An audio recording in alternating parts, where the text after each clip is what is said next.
So yeah, I mean, if you want to shoot your credibility, if you want to distort your movement, if you want to make the red pill look like a movement for losers that hate women and also hate minorities and value whiteness for some reason, you know, it's in your dating preferences, it's in your language, it's in the way that you insult people, that's okay. Have your movement. But when people discredit it and laugh at it, you're going to be one of the principal reasons why with your behavior. Instead of holding frame, instead of being stoic the way you present in the red pill and handling your stuff well, you get poked and prodded and all of a sudden you unleash this. So, you know, if you're proud of this, congratulations, brother. You played yourself. I don't think there's much to be said. I wouldn't be surprised if the YouTube channel gets deleted.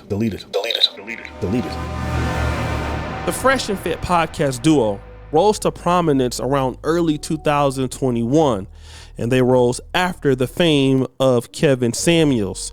And both Kevin Samuels and Fresh and Fit were very unique in their content. They brought something to the game nobody has ever seen before. And Fresh and Fit did it very well. A professional studio setup in Miami, and with a lot of people willing to collaborate with them, they created a monstrosity.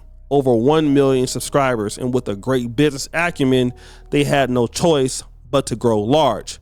But how can you grow large when you have two guys with not that much talent? And that was very adamant. Fresh is a no talent, so is Myron. But together, and putting some girls on the screen and having controversial topics as a live stream, they could blow up to the level that none of us believed that they could. And they did. But rewind, Dima. Let's go back to that no talent. I want to talk about certain people that do have talent. Let's talk about them right now. There's Tariq Nasheed. There's Corey Holcomb. There's O'Shea Duke Jackson. You see, these are guys who can pretty much build a fan base without ever putting anybody else on the screen. And they can do so without causing so much chaos. But that's not what Fresh and Fit did. They rose to prominence literally off controversy, doing things like talking about black women like this. It just tends to not be our preference. But bro, let's keep it 1,000, man. It's like, if you're critical of like anything that has to do with like black women, they're gonna always get mad at you and be in their feelings and be like, oh, you're racist or you're a colorist right away. You can't win. So it's like, I figured out, bro. If you want to go viral, just talk about black women. That's it. Yeah, that's it, bro. You're gonna go viral. Even if you're kidding, like they can't take no kinds of jokes, no nothing, bro. But like when I make fun of Asian girls, no one says shit, bro. When we make fun of white girls, no one says shit. Spanish girls, no one says shit. As soon as we say something about black girls, that's a little haha. Oh my God, you're black Twitter's on our butts. Are even putting Klan hoodies on like this. Fucking sand nigger. But it's okay. White supremacist sand nigger. Shut up. Bro, you're the worst of the worst. You eat dogs and you kill people as a black guy. And an Asian. Yeah, true. Hold on, quick. Pause right. This nigga right here is funny. He's funny, this nigga. I don't condone this N-word. Oh. Shut up, you Albanian fat. Keep running the clip, you chink. No, keep running the clip. Who's that weird nigga that can't speak? Who's that? He black as hell. Bate man. Yeah, let's keep going. I fucking preach. I wear lip windows for fun. Holy shit, who's this gay nigga here with the red? What the fuck is going on? What in tarnation fucking pussy shit is that? I know that preach nigga. Mad respect to minorities. What the fuck? Stop! What? I want to get another one. And see, because of that, because of all of that lack of talent that they had to somehow mitigate that with a whole bunch of buffoonery. And they did. The problem with that is when you start a platform built on buffoonery, that's how you have to keep it going. Once you have OnlyFans models on the show and big booty chicks on the show, and sometimes you kick them out and you have these crazy debates, you have to keep it up. And even though they kept it up and they got a lot of money in super chats and things like that, it was what they needed to do to keep the audience going. And that's exactly what they did. They got rewarded for bad behavior. And it's interesting because these guys got really large by holding women accountable for their mistakes. Single moms, sexually promiscuous chicks. I mean, this is what the whole podcast was about, debating women on their delusion. Yet when Fresh and Fit just got demonetized, they're no longer holding themselves accountable to what happened. If you don't believe me, I want to go to this timestamp where they talked about why did our channel get kicked off. It sucks, guys. It really does suck. Fortunately, we made some moves, etc. And we kind of knew that the type of content that we make, for us to be able to give you this content, we have to. It comes at a cost. It comes at a cost, dude. And it won't be here forever. Yeah. And we knew that going Fresh into it. always said this, enjoy us while you can. Yeah. They thought we was capping, man. Yeah. They thought it was a joke. And we made moves on the side knowing that this could potentially happen. And guys, the channel has been kicked off the YouTube partner program. Just keep it straight with If you y'all. look right now, you can't even super chat or You can't even super chat right now. Yep. So this is the beginning of the end of this era. So we are in trolling chat. So yeah. Yeah. So you literally can't. Yeah, man. So it's so basically we're gonna figure out what's going on because we don't even really know all the details. We're working with YouTube to try to come to a middle ground and work together and figure this out. But for now, We don't even know why. We don't know the specific reason. So now these guys are lying. They don't know why. They have no idea why they got kicked off. I mean, doing shows with Nick Fuentes and having ladies say the N-word. They have no idea why. And this is what I'm talking about. This is female unaccountability. It's actually even worse, right? I wouldn't even call these guys female unaccountability. It's just worse than unaccountability because you guys preach accountability.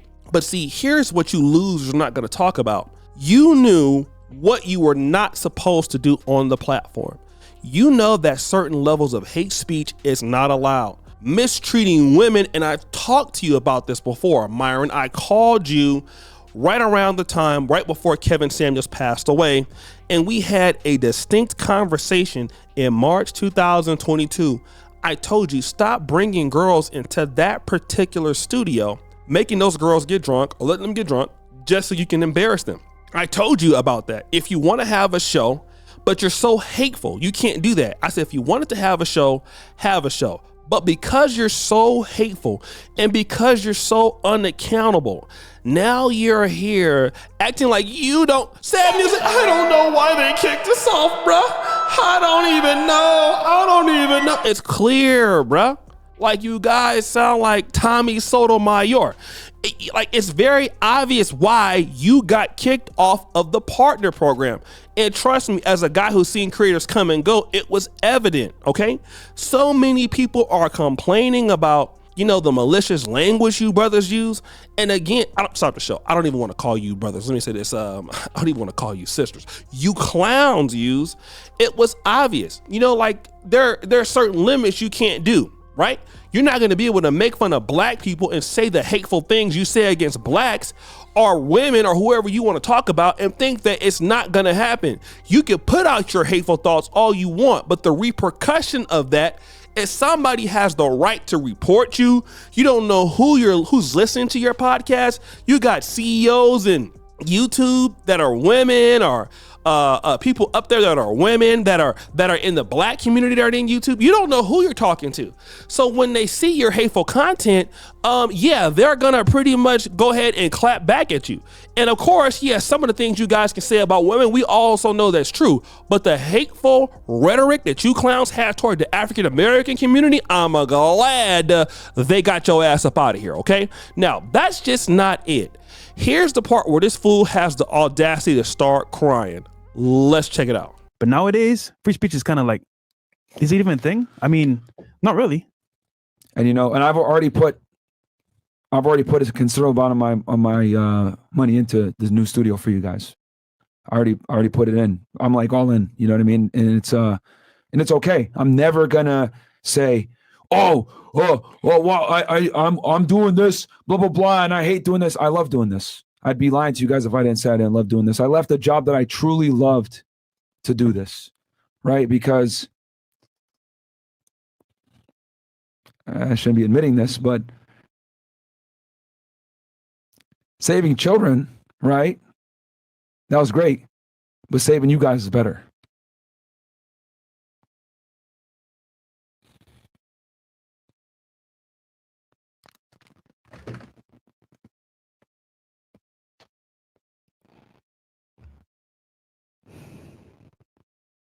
It just sucks when something that you worked so hard to build up, they're just. And here's the thing: it's not about the money, man. Yeah. It really isn't about the money, man. I could walk away from all this and be okay. Today. What bothers me is if we're not able to be on YouTube, we might not be able to reach someone who really needs us. If you guys saw the amount of messages I get where they say I was going to end it tomorrow. Yeah. And I saw your video. The question is, who else is going to do it? Who?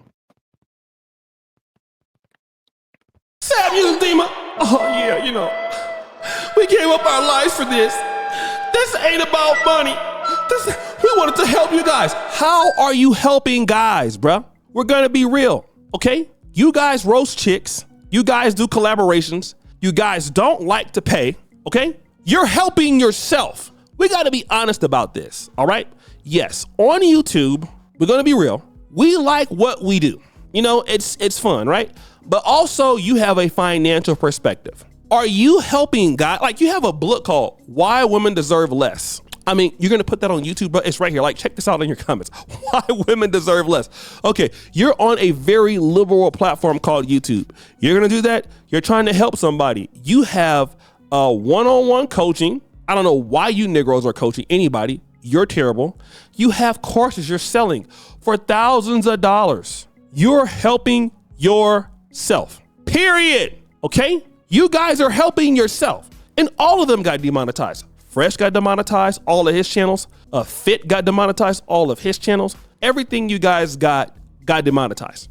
And you did it to yourself. People tried to tell you hey, bro, you need to chill with that. Hey, bro, you need to go with that. Hey, bro, you guys are doing too much. There was a big YouTuber that reached out to me and he was like, yo, man, these guys just need some things. No, you guys got beside yourself. Now look at you now, bro. Again, you should have known. The time was coming, but you just didn't need that. You didn't want to know that. So now stop being unaccountable, man. Go ahead and say, we got kicked off the partner program because of what we did. Alvin Preach called it, which is my opening clip. You cost yourself now millions of dollars. You can't monetize anywhere else.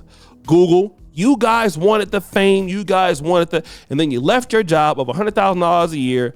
Good luck. I hope you made enough money in your life to last the rest of the day. And Rumble, if you guys think you're going to Rumble. And listen, you should have known that with Sneeko and guys like that. Hey, man, it is what it is. Guys, deal with it. So, guys, we think it's your boy, O'Shea Duke Jackson, back at it again with another episode of The Celebrity Junk. Producer for all you do, subscribe to the bell. We're out.